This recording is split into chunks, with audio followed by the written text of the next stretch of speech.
Hey everybody, welcome back to Let's Do a Thing. I know it's been a minute, but I'm happy to see you all, and I'm really excited to show you this recipe that we're going to do today. It's the classic pot roast. There's no fancy equipment. You don't need an Instapot. You don't need a crock pot. We can do this just with a pot that you can put in the oven. Even a roasting pan will work. Let's go ahead and get set up, and I'll show you what we're working with.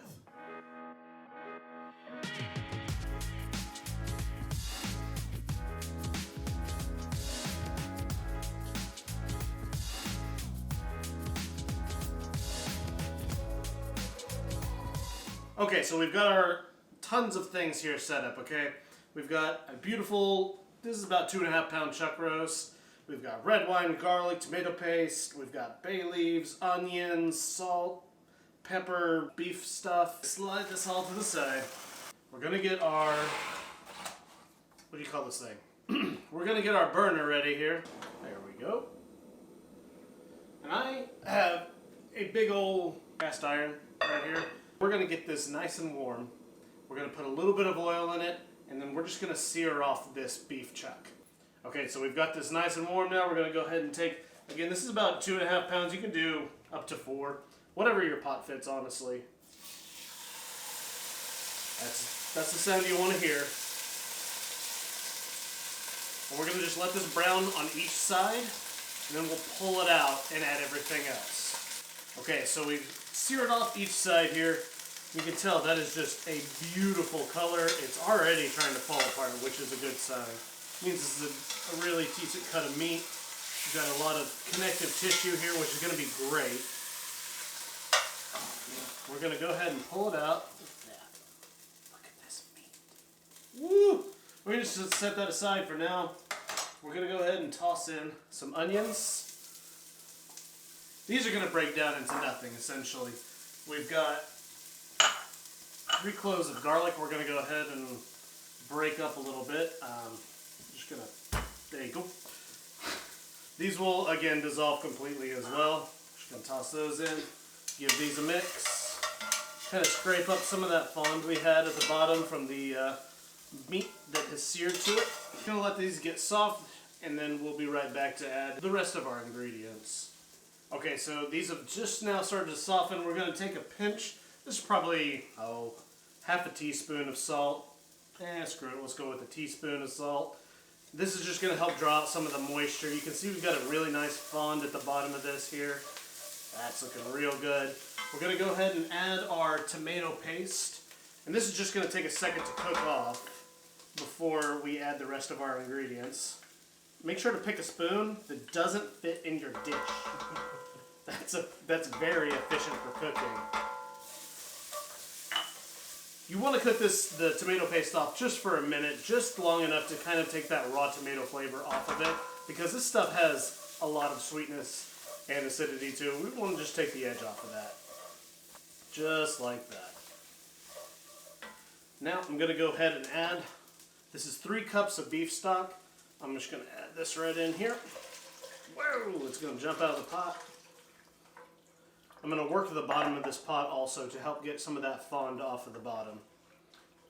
Yeah, just like that. You watch it. Okay, so that's going. We're going to go ahead and add our red wine. This is about a cup of red wine. Again, use whatever wine that you drink. If you find it palatable enough to drink, you're going to enjoy it in your food as well. Preferably not a sweet. This needs to be a drier red wine. That being said, I'm not the boss of your kitchen. Give it a go. I don't think you'll like it, but I've been wrong before. We're going to go ahead and stir that in. We're going to toss in 2 bay leaves. Stir those in. And we're going to give it a couple cracks of black pepper. This is just going to come up to a light simmer before we get the beef back in there. And then we're going to go ahead and put it in an oven that's preheated to about 350. And this is going to stay in there covered for about 2 hours. So make sure that you've got a little bit of time on your hands. We're going to go ahead and toss this guy back in. And again, don't worry about these big chunks of onion and garlic. It's all going to break down in the oven. It's going to be wonderful, trust me. So about 2 hours in, we're going to pull it out, add carrots and potatoes, uncover it, put it back in the oven for about an hour, and then by that point, it should be nice and pull apart easy, fork tender. It'll be great. You can shred it, not a problem.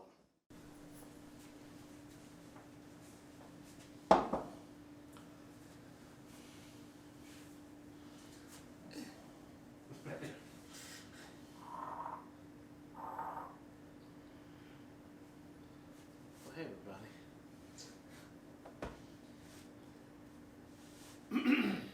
Are we ready? Okay, so our pot roast has been in the oven for about 2 hours now, covered. We're just about to uncover it. Look at that. My goodness.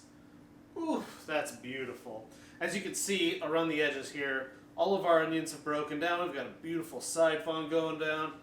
This is gonna be so stinking good. So what we're gonna add now is about a tablespoon of Worcestershire sauce, just around the rim here.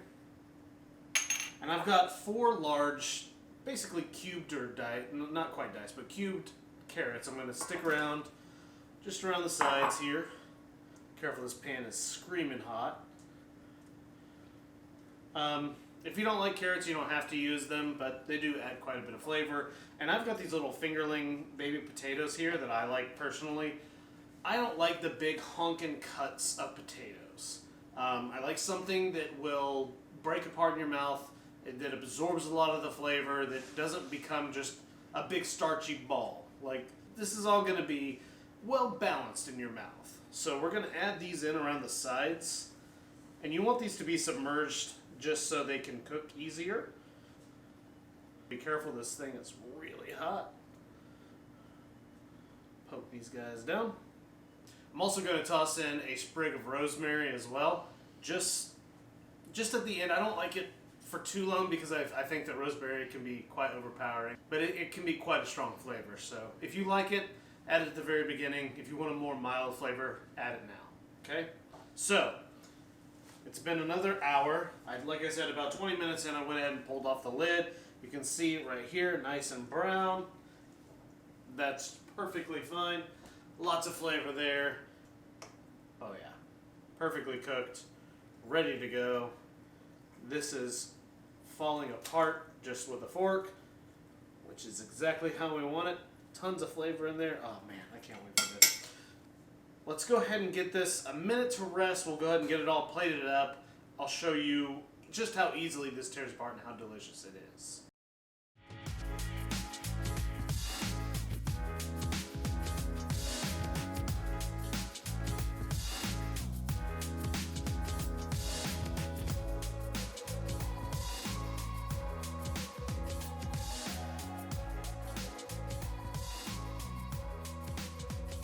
And this is pot roast. Now this is the classic pot roast. Like I said, if you have an Instapot, you can easily use that, or a crock pot, you can do that as well. I prefer this method because you get a lot more flavor out of the meat. It takes a little bit of time, but that's it. You can easily set it in the oven and walk away for hours. And look how beautiful this is. I mean, come on. This is great. I mean, we're coming up to Easter. If you celebrate Easter, this is a great dish. If you don't, it's a great dish anyways. Make it, it's delicious. I hope you guys enjoyed this video. I loved making it for you. I want to say thank you again for everybody who subscribed, who watches the channel, who takes the time out of their day to comment, and all the effort you all put into this channel, because we sure as heck love making it. So please subscribe, like it, and until next time, go do a thing.